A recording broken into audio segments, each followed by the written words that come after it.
California, Los Angeles. আল্লাহ পাক জেনা ব্যভিচার যে দেশে বেশি হয় আল্লাহ পাক বরদাস্ত করে।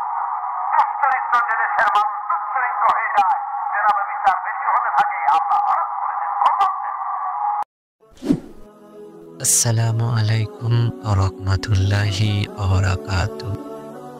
ইসলামে ব্যভিচার, জিনা ও অশ্লীলতা কঠোরভাবে নিষিদ্ধ এবং এটি সমাজের নৈতিক অবক্ষয়ের অন্যতম কারণ হিসাবে বিবেচিত হয়।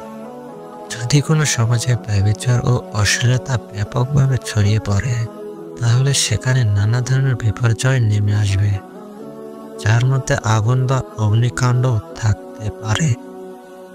একটি প্রসিদ্ধ হাদিস হল আব্দুল্লাহ ইবনে ওমর রাদিয়াল্লাহু তাআলা আনহু হতে বর্ণিত, রাসূলুল্লাহ সাল্লাল্লাহু আলাইহি সাল্লাম বলেন, যখন কোনো জাতির মধ্যে ব্যভিচার এবং সুদ ব্যাপকভাবে ছড়িয়ে পড়ে, তখন তারা নিজেদের ওপর আল্লাহর শাস্তি ডেকে আনে।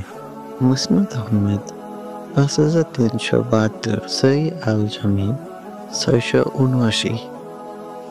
এছাড়াও সুনান ইবনে মাজাহ 4900 বর্ণিত আছে যে, যখন কোনো জাতির মধ্যে অশ্লীলতা ও ব্যভিচার ছড়িয়ে পড়ে, তখন সেখানে প্লেগ, মহামারী এবং এমন সব ব্যাধি ছড়িয়ে পড়ে যা তাদের পূর্বপুরুষদের মধ্যে ছিল না।